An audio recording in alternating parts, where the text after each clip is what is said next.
That all too familiar feeling in the Premier League for Norwich City has returned once again. A 2-0 defeat at Aston Villa, coupled with a 2-1 victory for Burnley over Watford, means that Norwich City's relegation from the Premier League has been confirmed. It is their fourth consecutive relegation. It's the earliest point at any season in their history that they have been relegated. All of those things add up to what has been, all told, a fairly disastrous season that has not lived up to the expectation that lots of people put onto it. And now, at least, the formal inquest can start. I'm Connor Southwell, joined by Paddy Davitt for this week's PinkUn.com Norwich City podcast in association with Future Radio. That are next to their name in the table now stands for relegation. But is there an element of relief to it all, given that it feels like this has been coming for probably a long time this season?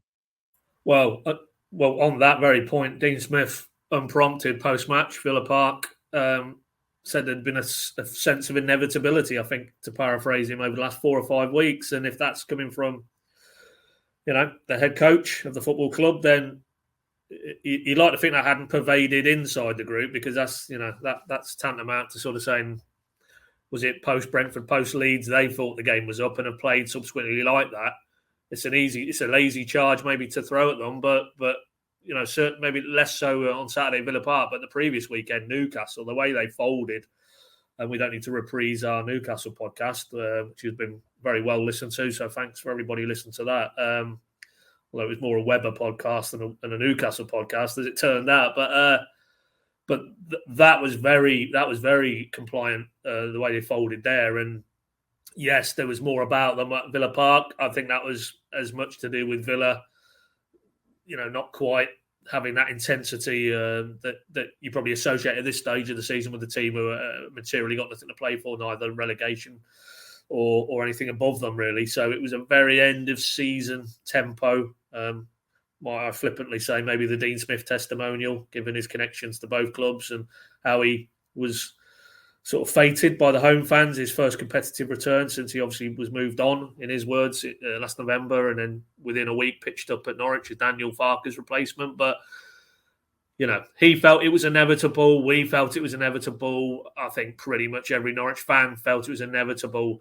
At what point you felt that maybe slightly differs, depending on whether you're maybe a glass half full or half empty type person. But I think I'd concur with Dean Smith, actually. Yeah, now I think about it. The Brentford one was big in the context of games left to play, the gap between two of the promoted clubs, and the fact that you could have brought them firmly back into it. And then, of course, Leeds, I think, the following week, and in between was obviously the Chelsea game, wasn't it? Which, the way that was scheduled and brought forward did Norwich no favours.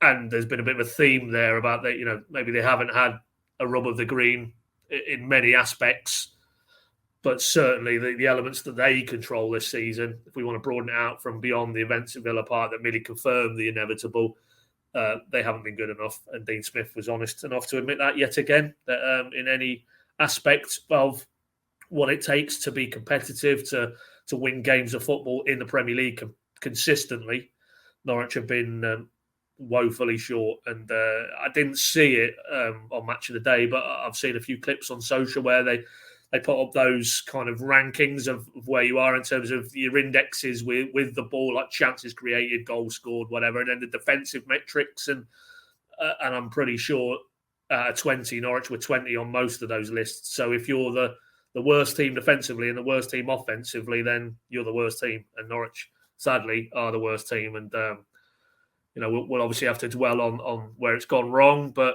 I'm pretty sure most Norwich fans now, to follow on from your initial question, Connor, it is relief. It is phew, that's over now. It's done and dusted. We're not talking about, well, it's still mathematically possible, or, you never know, great escapes and da-da-da-da. Craig Shakespeare and his role at Leicester in 2015. Gone. Forget that. Park that. We're now on to plan B, as Dean Smith says. And that plan B is an awful lot of sorting out over this summer, on the pitch, off the pitch, to equip them for a realistic crack at what is to come in the Championship. But, yeah, just to reflect on Villa Park, it was, before the game kicked off, or the game kicked off at Watford, if we'd sort of said this was the scenario that would play out, I think we'd have all thought, on the basis of what we'd seen prior to over the previous 8 or 9 months, Norwich aren't going to go with a bang. They're going to go with a whimper, and sadly they did. Yeah, given last week's podcast was about Stuart Webber, it's maybe quite apt that Norwich City decided to get relegated with 90% of the season played. One might suggest. I mean, you mentioned those statistics. I'll read them. I'll read them for you because I've got them in front of me. Norwich have had the fewest shots this season, 336. Fewest shots on target, 100. The lowest shot conversion rate, just 7%, and the lowest expected goals for, 31.99 in the Premier League this season. So that's the attacking aspect. The defensive aspect combined with that, they've got a defensive record that includes the most goals conceded, 71. They're the first team in Premier League history to concede more than 70 goals now in 3 seasons. The most shots faced this season, 562, which is a staggering amount. The second most shots on target faced, and the highest expected goals against in the Premier League of 73.8. So those statistics paint a damning picture of a Norwich City side that's been nowhere near the required standard to remain in the division. It is purely a concoction that only ends in relegation, doesn't it, Pad? And ultimately, you feel with this podcast throughout this season, we've been trying to come up with new ways or new angles of kind of expressing that Norwich City haven't been good enough. Boil it down, those statistics, as you say, attacking, defensive, not good enough. Let's not forget the midfield in this as well, because I think there's been question marks about their role within it as well. But before we maybe turn to events off the pitch and the recruitment and whatnot, and Grant Hanley kind of said this after the game in what was, I felt, a very candid assessment of where Norwich City were. Boil it down before we get into anything else. Purely on the pitch, they've not been good enough. Nowhere near, Connor. I was just actually, before you come back to me now, I just wanted to call up again the 1920, which was the last Premier League season, the Project Restart season. Clearly, other events of a far more important nature dominated that season. But in terms of football, Norwich finished with 21 points, and they're on 21 points now. So, you could argue that it's been equally as poor. But for those reasons you mapped out, those very bald, rather painful statistics from a Norwich perspective, this feels worse, and it feels worse because of, not to labour a point which was made too often, that they got it wrong, spectacularly wrong recruitment-wise, for a considerable outlay within the context of a self-funded club model.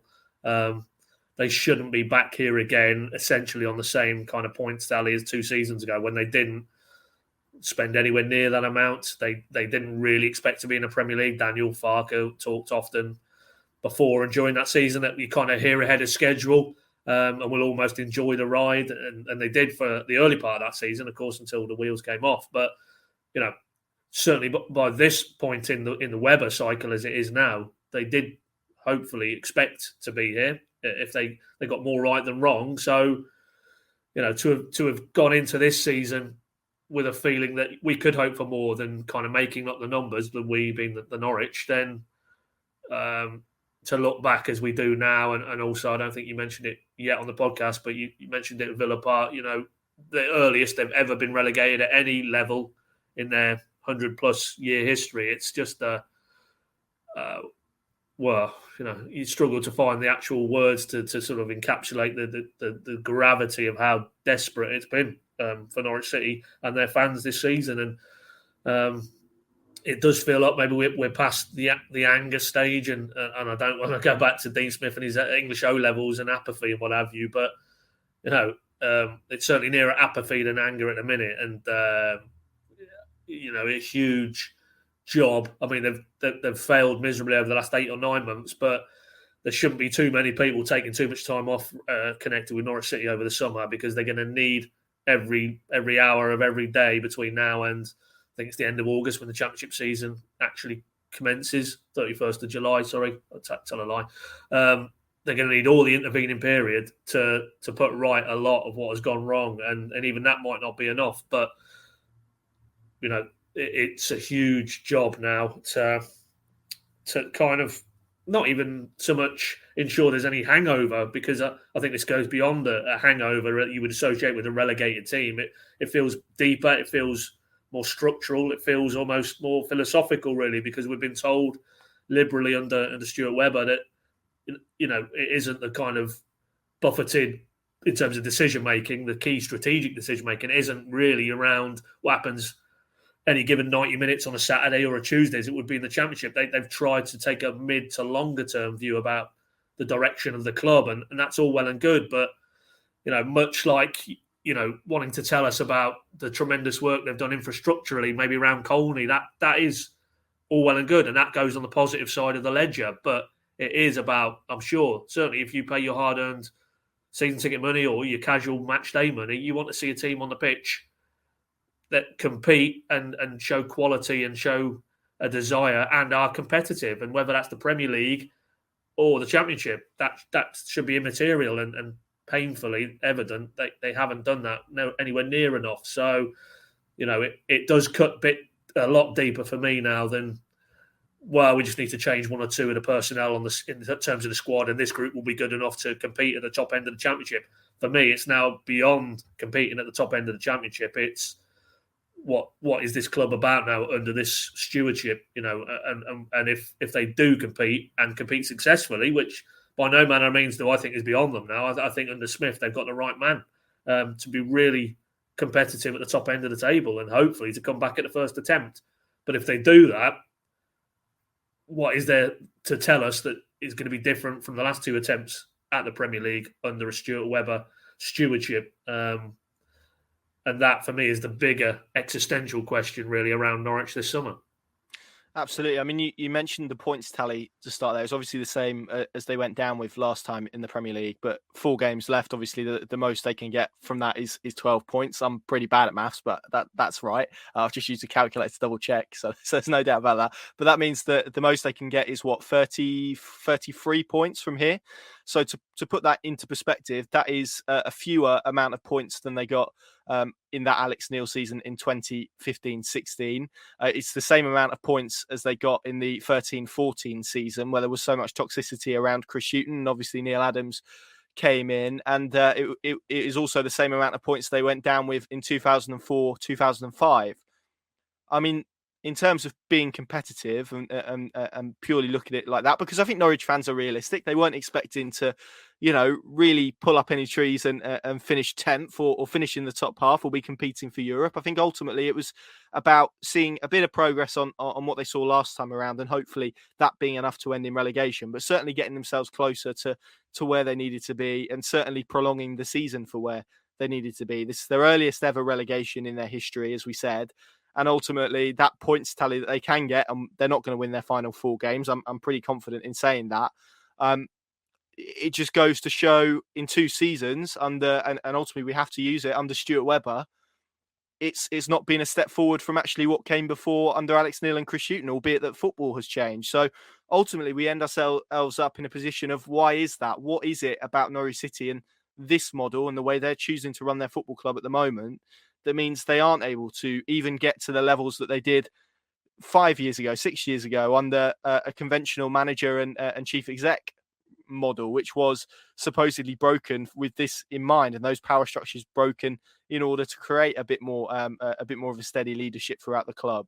So I guess that's the question, really, Paddy. Why have these last 2 Premier League seasons been so much worse, and Norwich have been so far from being competitive than any point previous in the top flight? What has led Norwich City, and this is an answer that could go on for 10 minutes, I suspect, but what has led us to this position, I suppose, with Norwich City, given all of the rhetoric that we heard last summer? Well, 2 things for me. One isn't within Norwich's control, one very firmly is. And the first point was something that Dean Smith was happy to acknowledge yesterday, actually, post-match at Villa Park, that the gap now between the Championship and the Premier League, and of course people might shoot back at, well, what about Brentford this season? What about Sheffield United? But I think if you look at more empirically over a wider sample of all the clubs who've gone up in recent years, the gap is getting wider and is wide. It was wide before, to be fair. I mean, Dean Smith says, it's almost Man City, Liverpool, and the rest. But even the rest, there's sort of subsections comparable to Norwich and where they are and where they can conceivably hope to compete. Now, that isn't meant to be defeatist. I guess that's factually correct. They play a team yesterday who, I've not looked at where Villa are in the table specifically, but we'll say bottom half of the table, and they've got Emi Buendia on the bench, who was Norwich's record departure. Sale departure, and many other expensive players on the bench or not even in that squad. And that's a lower ranking club in terms of the current league status. And you can pick any other club really, and look at the relative financial disparities. So that is one of the factors, one of the chief factors for me. If you want to do a comparative, as you did there, Connor, with Norwich's points tallies in these last two seasons at Premier League level and an Alex Neil season, or before that Chris Hughton, or even before that the Nigel Worthington era, I think the gaps are wider now. The financial disparities are bigger, and that is not within Norwich's control under the current self-funded model to bridge. Really, you're dealing with an uneven playing field that gets more epically steep every season. Norwich seemingly are back in the Premier League, but that's the other factor very firmly is in Norwich's control, and it is recruitment. The last two seasons, we'll excuse the first season because of the financial straitjacket they were in, but this season, you couldn't conceivably say Norwich didn't spend money. For Norwich, they spent considerable money. They spent it in the wrong areas. They got it wrong. There's not one player in that summer intake from last close season, you would say has really materially improved the group of players who came out of the Championship under Farke for the second time as title winners. And really, let's be honest, minus Skip, minus Buendia, whatever 11 you can meld from this group, they're inferior. And that fundamentally is not what should be the byproduct of a 50, 60, 70 million pound outlay to improve your squad. You shouldn't be worse than you were before for that outlay. And that is very firmly at the door of Stuart Webber. And we know that there was an upheaval, I think it's safe to say, around the recruitment and some of the key personnel. Kieran Scott, his right-hand person. There was another analyst who left as well last summer. And that will have all been quite a debilitating, I'm sure, thing to overcome in terms of recruitment. But fundamentally, it's now Stuart Webber, who, as it was before under those guys, but it is very firmly a Stuart Webber buck stops with him when it comes to the recruitment. He signs off on whatever deal they try and do. And as we know, that interview, Mariella Nisataki, the head of emerging overseas talent, they and her analysts and the scouts, they will do all the groundwork. But ultimately, when it gets to the point of, yep, he's a player we think fits a profile for us in a certain position, it's then Stuart Webber takes over, and he will both conclude the deals and also decide the deals and decide the targets. So this very firmly rests with him if we're going to focus in, as we have to, on the recruitment, because fundamentally, that's what will keep you in the Premier League. Good recruitment and astute recruitment and clever recruitment. All the elements that, he has taken a lot of praise for when you look at Pukki and Buendia and, Tim Krul, just to name those three. Two of those three transfers, but still recruitment in its more broadest sense. But sadly now you have to stack up Rashika, Norman, Gilmore, obviously those latter two on loans, Kabak, Jolis, Sargent. I'm afraid, certainly at this stage, and in terms of the benchmark being improving a squad to have a competitive go at a Premier League season, miserable failures. And that is very firmly at Stuart Webber's door. Yes, absolutely. I mean, you kind of mentioned Villa, and I want to get into a wider debate around kind of football in a whole and Norwich City's place within that a little bit later on. But I don't maybe think Villa, given the money they spent last summer, was necessarily a club that Norwich City expected to be competing with in terms of relegation. Obviously, their season hasn't panned out because ultimately it's ended with Dean Smith in the opposition dugout of Villa Park getting relegated, and maybe even he and all of the experience he has in football wouldn't have foreseen that. But I mean, you look at a side like Brentford, who are going to get used, I think, as the example. They're kind of the counter argument, really, aren't they, that Norwich City fans will use, because Norwich finished 10 points higher than them last season. They beat them once, they drew to them, they didn't lose to them last season. You look at their summer recruitment. I've got it in front of me. Christopher Ayer, a player that, well documented, Norwich City were interested in signing last summer and didn't. Johan Visser, someone they signed from the French league. Frank Onyeka, someone they signed from FC Midtjylland, who of course they have a partnership with. I think they're co-owned, aren't they, by Matthew Benham. A goalkeeper on loan, Zanka on a free transfer, and Jonas Lossell. Those were Brentford summer signings. It wasn't a mass overhaul. It wasn't a big spend. They spent less money than Norwich, obviously, then signed Christian Eriksen in the summer as well. You could go through several clubs and individually do it, but Brentford are probably the most powerful example given where they were last season.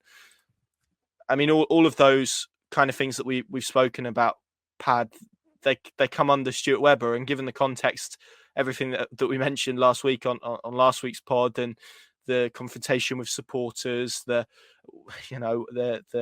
interview, all of these things that have made everything feel a little bit toxic around him. I mean, the focus is now going to be put firmly on him. So how does he go about shifting it? Is it simply coming out and owning what has been a dismal season? Will that be enough to some supporters who will have made their minds up after 2 failed Premier League campaigns? Because ultimately, I think it looks like, I think we were probably all in agreement that Daniel Farke's the decision to part company with Daniel Farke was probably the right one at the point. Maybe arguably even came too late, and there's been a fair bit of revisionism, I think, around the impact that he had this season. But ultimately, that decision was made, whether you agree or disagree with it, that decision was made because Stuart Webber felt this group of players was good enough under a different head coach to remain in the Premier League. That has also been proven to be incorrect. So you kind of look at the big calls and you stack them up throughout this season. It's very hard to point to one that Norwich City and Stuart Webber have got right over the course of this season. And now if you were to put that into the perspective of a head coach being in that position and their calls getting made, that would probably end in them losing their job. And it's not for me ultimately, or for you, or for us as a collective to call for that. But that is maybe the judgment that some supporters will reach. So I guess the point is, where does he go from here now? How does he shift the dial to ensure that he is, if he wants to be, a key part of what comes next at Norwich City, and changing the narrative around him and his involvement this season, I suppose? And to add the final segment to the question, prove that if this position does arise again, that he's the right person to ensure that it can be different. Well, I think in a lot of moving parts, that now around Webber and his status at Norwich, that's probably the biggest of them all, because he is ultimately, day to day, he is the figurehead. We know the structure. The owners are very much hands off, and it's Stuart Webber who's making. He I'm sure will be the first to say, in collaboration with that management team that they've constructed around the key heads of the business. But ultimately, to row back to what we just talked about in terms of when the chain of command when it comes to transfers, he's the one who makes the final calls. Certainly in a lot of the football, all the football related operations, that is for sure. So we need clarity now. We need clarity. There's reports obviously over the weekend that have emerged about the rolling contract that he verbally agreed to that is still unsigned. His current deal ends officially in June. There needs to be clarity now, and I think he needs to communicate that clarity to the fan base, because his last public utterances were very inflammatory, and in the context of everything we've been discussing here about a team that's failed miserably on the pitch, did nothing to sort of dial down the feeling of frustration with large elements of the fan base, and he will have to be more conciliatory than he was in that interview, certainly, and accept his failings and accept the failings of the club that he presides over. And as I say, if that is then entwined with some clarity on his status and that he is here, and hypothetically the contractual thing is a mere procedural thing, it's not that he's wavering now, and the events sort of around Newcastle and that game have now made him think and doubt whether he wants to be part of it anymore, which of course is the inference, with the whole kind of needing the time away to go and pursue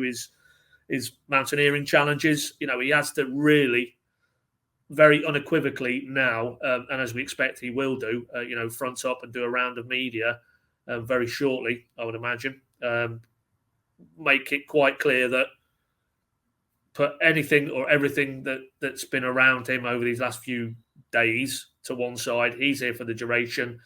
Send those clear messages, as well as acknowledging, as he did, to be fair, 2 seasons ago, very swiftly after that relegation, that mistakes were made and that they would endeavour to put them right. And in getting the team or the squad and the club back to the Premier League, he did put a lot of those right.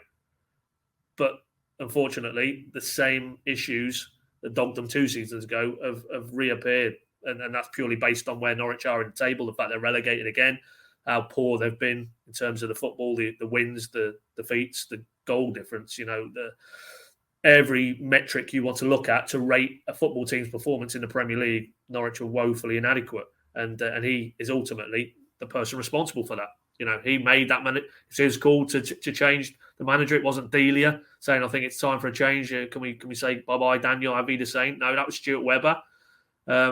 And I'm sure he would expect in other areas of that business that people stand or fall by their decisions. And if not, he would be the first to question them, I'm sure. So he should, by definition, expect the same scrutiny, albeit in a more public setting, from a fan base who were told things would be different, and materially they haven't been. And you could argue it feels a lot worse. So it's no exaggeration that his probably next public utterance is maybe the most important of his time at Norwich since he walked through the door in 2017, because, he has to convince now at least the majority of Norwich's fan base that he is committed, he is focused, he is here for the longer term, i.e. beyond June, and then he is going to put it right. And not, just to reiterate what I said earlier in the podcast, not so he does what he did last time 2 seasons ago and basically equips Dean Smith with the tools and the resources to get Norwich out of the Championship. But then what next? What next? What can you tell us that convinces that it is going to be different next time around? And as I say, if we get the tone of that Times interview, then it's very hard to see how you build bridges and how you bring a growing constituency of people who think it is the end of the road for Stuart Webber back onto your side. So at the start of what feels a big summer, that could be the biggest element of the summer, is how he now handles it and how he conducts himself, and by deed and by action proves that he still fancies this, and he's still passionate about driving Norwich City forward, and as they hope to achieve this time around, sustain Norwich in the Premier League beyond more than a season making up the numbers. Yeah, I mean, we've kind of discussed, written about, spoken about Stuart Webber's situation a lot. We obviously devoted essentially half the podcast to it last week to chat through it. So I don't want to dwell on him too much. I want to kind of zoom out a little bit, because ultimately, as you say, until he says something, it's very difficult, I think, to kind of shift the narrative on. But to kind of zoom out, there have been concerns expressed by some fans, and again, not necessarily my opinion. I'm just asking the question. There is maybe a concern of the internal way that Norwich City's board of directors works, because as it is, as you say, ultimately Stuart Webber on the sporting side making the decisions and Zoe Ward essentially on the business side. That is the way the football club is kind of being run day to day. There are maybe some people who are concerned that there is a lack of internal scrutiny on those two figures and the decisions ultimately they make. Zoe Ward has obviously now become a board director as well, but there is not a figure above them, a chairman, etc., as maybe there has been in previous years. And there is maybe a concern from some that actually their decisions aren't getting scrutinized, or there aren't people asking questions as to why they're making the decisions that they're making. There aren't people challenging them to do certain things. Is that a fair concern, do you think, that supporters have? And how, I suppose, do you feel Norwich City need to move forward if that is the case? Is that the right approach for what needs to be done this summer, I suppose, if that's the way that it is panning out in reality? Well, I'm sure that they would be very quick to counter that there is a more collegiate process in terms of how decisions are reached. That executive committee, which was Ben Kensell, Stuart Webber, Zoe Ward, they've obviously now expanded that. It includes assistant sporting director Neil Adams. There's Sam Hall. I'm trying to remember the names. There's Anthony Rickens. The financial guys, the legal guys. Sam Jeffrey, commercial presence there. And Zoe Ward. So, and they meet very regularly. And we have spoken to these individuals, and it's clear that it isn't Stuart Webber or Zoe Ward decide something, and the others basically have no inability to sort of nuance that or to refine it or even to disagree with it. You get the sense it is a very open exchange and forum for decision making. So they would, I'm sure, be very robust in countering any inference that it's essentially Zoe Ward and Stuart Webber, and they basically decide on all the key strategic elements surrounding Norwich City, and then communicate it to whoever else it may impact on. But ultimately, if you're a fan looking at it, and it's a little bit like the recruitment, in a season where they cut a sway through the Championship and, they seem to defy the odds in terms of their recruitment, then the praise is lavish, the fundamentals are sound, the model is perfect for Norwich City. Now it's turned the other way. The opposite is true, and everything and anything to do with their recruitment in terms of players is wrong and fundamentally wrong. So I guess it's the same in terms of the more narrower focus of that decision-making process, and is there a healthy degree of plurality, essentially, that because we're coming off a very failed season, and not just on the pitch, everything sort of going back to maybe the BK8 fallout, and then that was handled, and every sort of element since that's not directly connected to the football club, gives the impression that it hasn't been a good season off the pitch. In terms of, I think if I was to tie all the strands together, it always feels to me, it's felt this season, Norwich are a very reactive club, that they've reacted to events, whether that be, kind of a series of poor results on the pitch, and then it's okay, we've got to get rid of the manager, whether it's, that very, very vociferous fallout from a lot of supporters that are around the connotations of the BK8 sponsorship, which then got canned, and you could go on and on if I was to stop and think about it. I'm sure there's many other examples where it feels like the culture has been reactive rather than maybe anticipating the kink or the bump coming down the road and then trying to navigate it by swerving around it rather than jumping over it and landing on your backside. So yeah, that's fair criticism, and I think they'd have to take that on board. And the only way they'll be able to counter that moving forward is that you get that sense that they're not being buffeted by events, but they're actually in control of events, and then certainly that isn't the case, I don't think, on or off the pitch this season. We live Norwich City. The build-up. The passion. The drama. The last-minute winners. The debate. That's why we've created PinkUn Plus. The app that takes you beyond the headlines. With exclusive columns, blogs, podcasts and videos, we've got you covered. Subscribe today. PinkUn Plus. Stay ahead of the game. Download now on the App Store and on Google Play.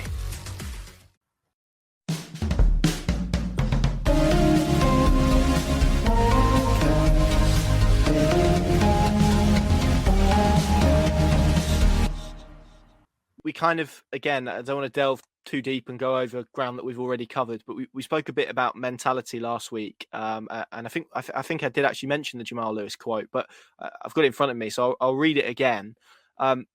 He said at the start of the season, and he took quite a bit of flack for this as well, I think it's fair to say. He said, at Norwich in the Premier League, if you lose, it's like, okay, cool, dust ourselves off and go again. At Newcastle, it's like, no, that's not good enough. We need to do this, and this.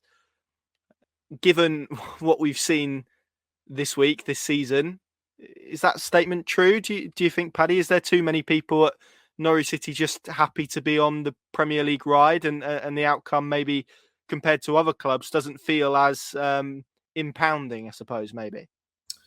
Well, I mean, we've heard Stuart Webber talk about, when he got to Norwich City, and I guess he was referring more to what he encountered at Colney than Carrow Road, but around there would be these posters on the wall, or this phrase, this buzzword, best in class. And as he likes to colourfully put it, he looked around at all the porter cabins and the kind of the paint probably peeling off the walls, and how on earth can you profess this to be a best in class elite sporting environment? And maybe that conveyed the impression that little old Norwich, and if we get to the Premier League, it's a bonus and we'll enjoy it. But that's not where we deserve to be. That's not a rightful place. We'll slip back down and we'll have another good season in the Championship, or the Division 1 as it was back in the day. So he was very clearly of the mind that no, we're going to shed that. No, we aren't little old Norwich. Actually, just popped into my head. By some measure, the best single result they've managed in the 2 seasons under the Webber, Farker, now Smith axis was that Man City win when Farker's team sort of upset the odds and went round the world for beating Man City. And after that game, actually, we tried to approach Stuart Webber to do some media around it. And his response was very much, well, hang on, it's not a to paraphrase him, we're not a League One club who've had a giant killing in the FA Cup. We're in the Premier League. We are, in terms of Premier League status, on a par with Man City. This is what we should be striving for on a weekly basis. Yes, it's going to be very difficult to replicate that for all the financial disparities that we talk about routinely. But hang on, we've earned our right to be in this league and take us seriously. So, and that was going back sort of, the first time around in the Premier League. So I certainly don't think on his watch that there is that sense of we're in a comfort zone and we'll just bob along, and if it doesn't turn out okay, then fine. But equally, what we heard from Dean Smith now over the last sort of week or so, it's this losing culture, this acceptance of their lots. But also, sorry to butt in, and he repeated this after the game about how many times Norwich have been promoted to the Premier League, which kind of feeds into this idea that Norwich being in the Premier League it should be treated as this kind of really big achievement. I think the fans don't necessarily see it in that same way. That's not to criticise Dean Smith. It maybe just lends into that point that I raised a little bit. And I suppose that's the biggest question: is the mentality once Norwich City get into the Premier League as a club from the top to the bottom?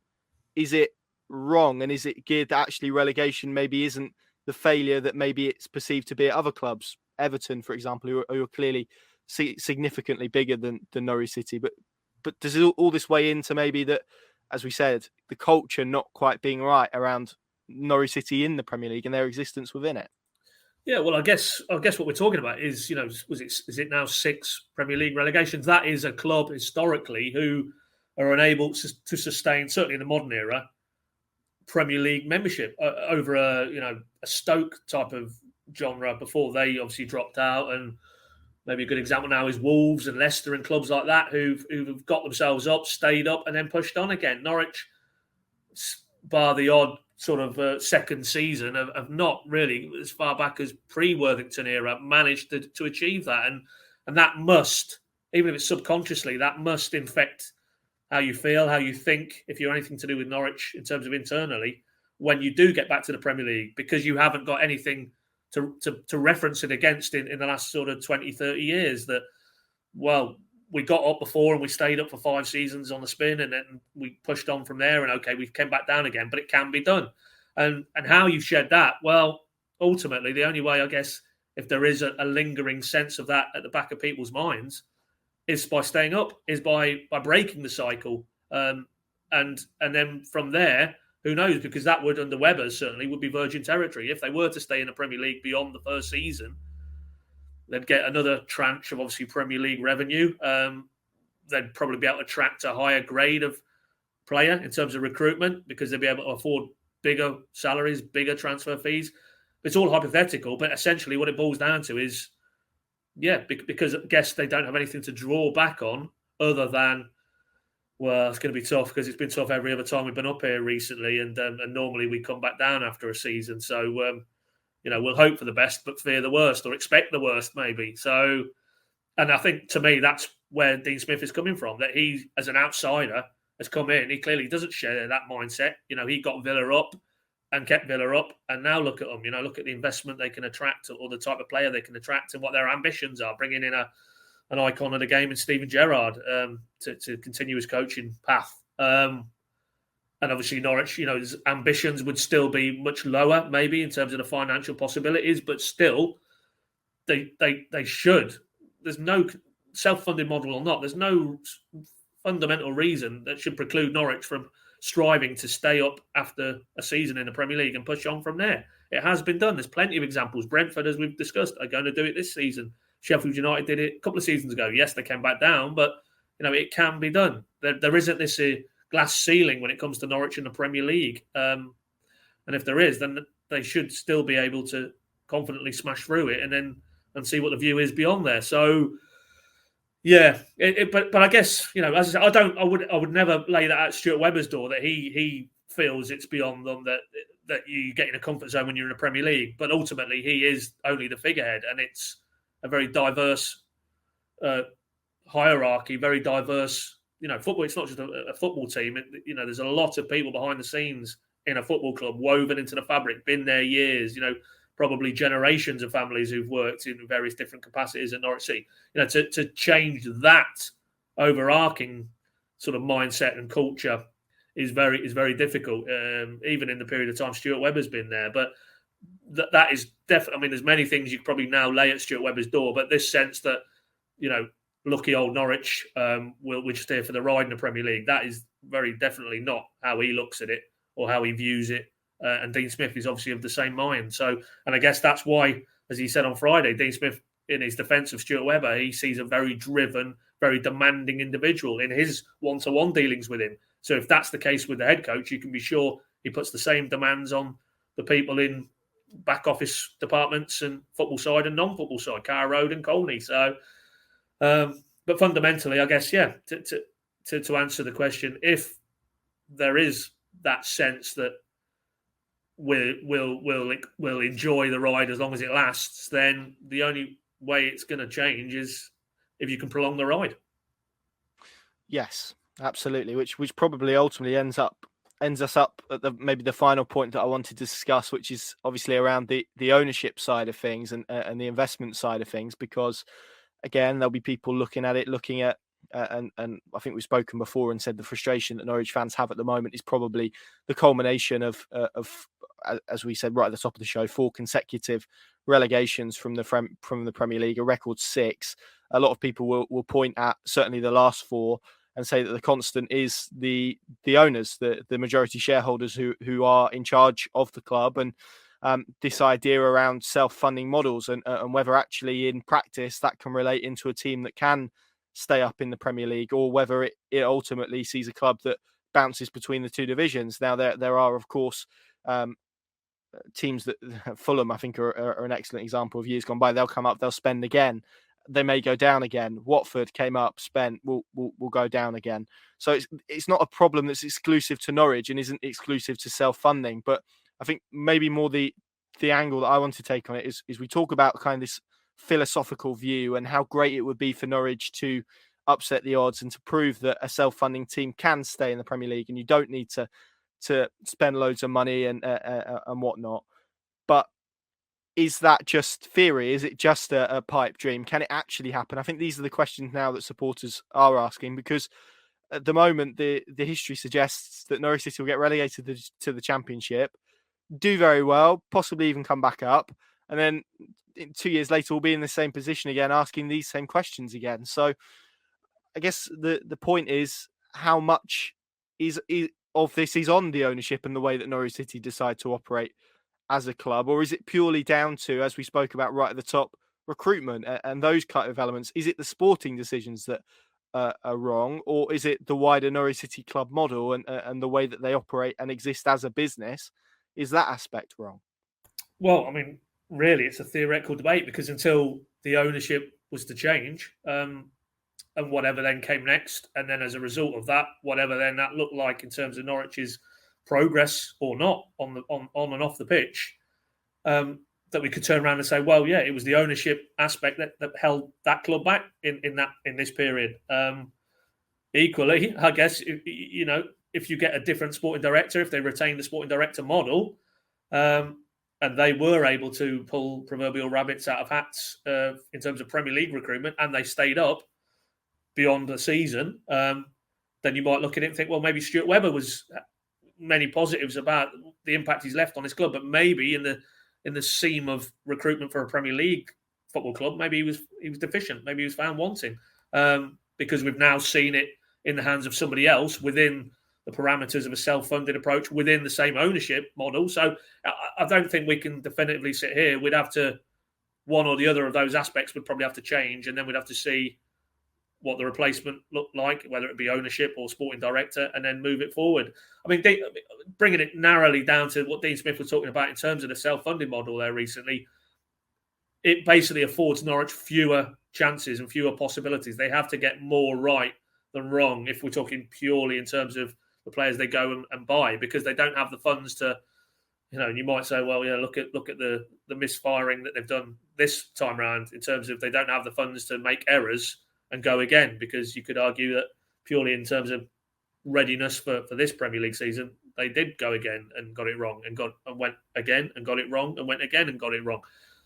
But it certainly doesn't afford them the ability to roll the dice. They have to try and use all the things in their favour, which they hope are, that astute kind of recruitment structure that they had in place to maybe winkle out a Buendia from the third tier of Spanish football, or a player not too many would have heard here outside of maybe Celtic in Timu Pukki, and bring him to England and unleash him on an unsuspecting championship. That was all very creative, very ahead of the curve, it felt, recruitment.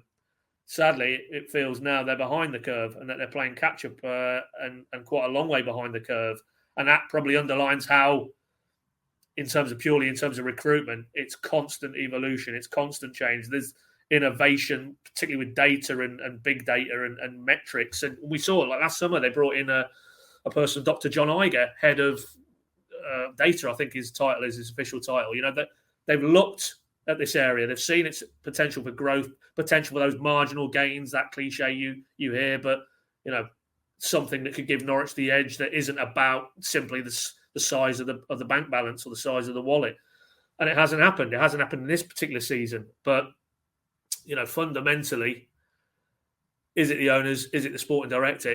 I don't think we're going to get the answer to that until one or the other changes. And until that happens, then you're looking for improvements within the current structure and within the current personnel within that structure. And that's why I say, to bring it full circle, we've discussed it at length on this podcast, what Stuart Webber says next in public, and then how he acts. If it is that he's fully on board and he wants to drive this forward, how he conducts himself then moving into the summer is probably going to, in the final analysis, probably decide his legacy and whether this model can work. I think fundamentally, if they get it right this summer and he's the man to get it right, then we might look back as this was the moment the backs were against the wall and they came out and swung in a positive direction. But at the moment, that's all up in the air, because at the minute it feels like there's a huge cloud over the football club, and it's going to take a while to dispel it, I feel.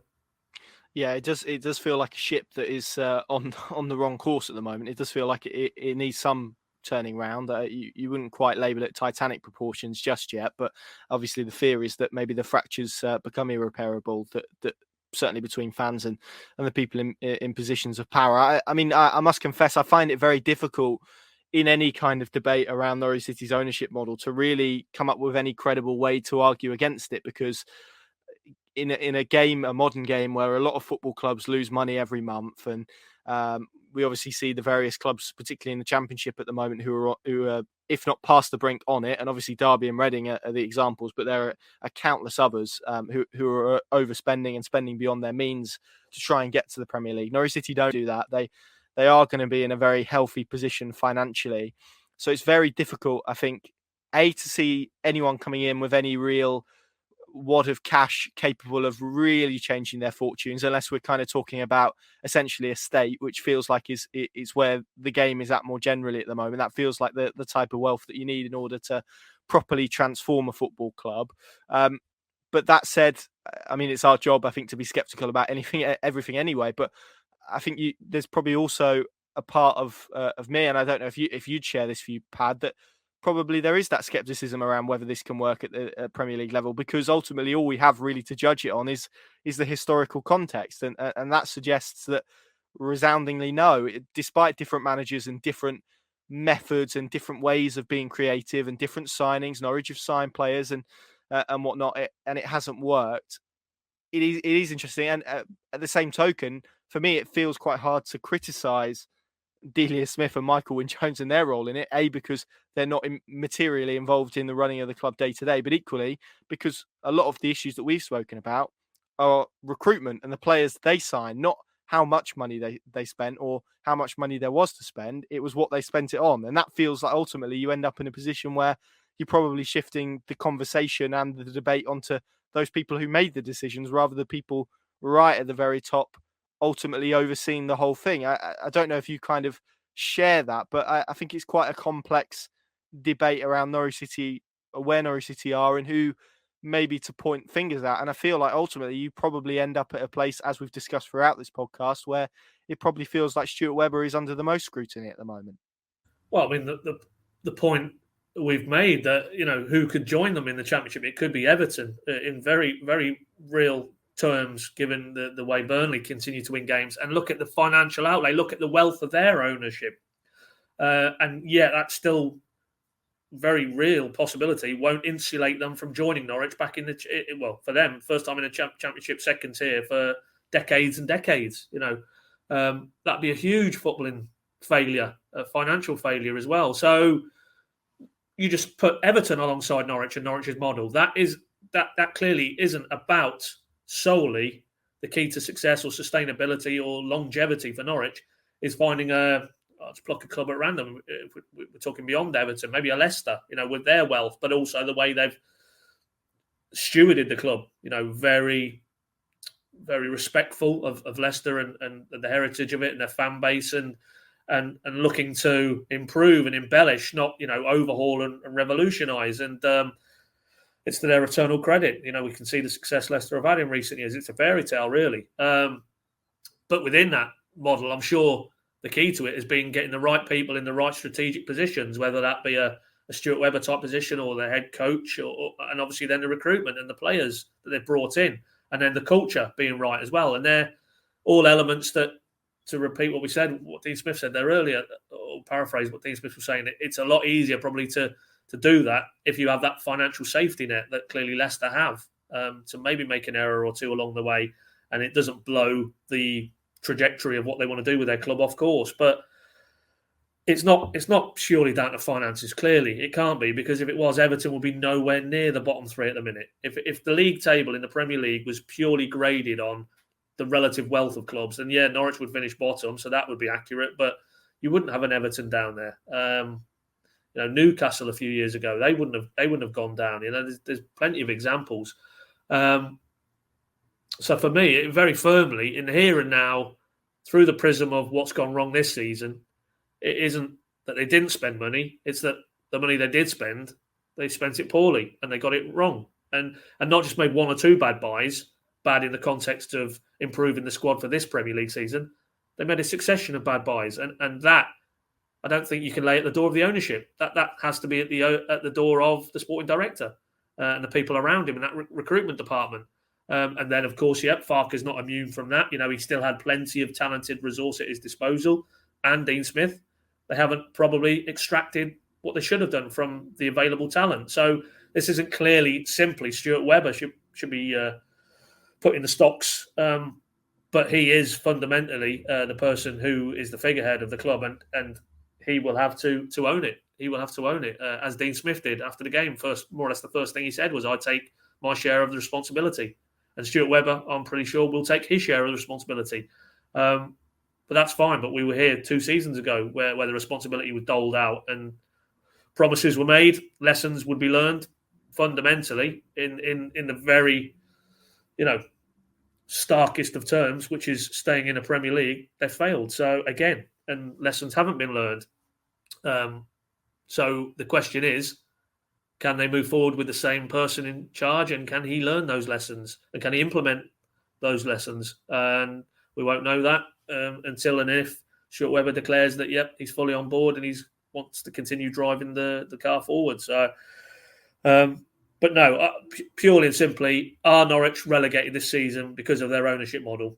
No, they're not, because they spent considerable sums for Norwich to improve the squad to a level that at the very least they could have been competitive. And the fact that they aren't competitive isn't down to the fact that they have a self-funded model. And that's purely a discussion about ownership in the narrower confines of Premier League's success or not, which for Norwich would be staying in the league, I'm sure, in the interim.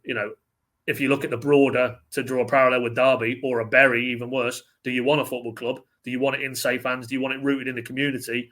Then this model, this ownership, you can't question it, can you? But ultimately, after another failure at Premier League level, it's understandable that those questions will continue to be asked about the relative limitations of a self-funded model.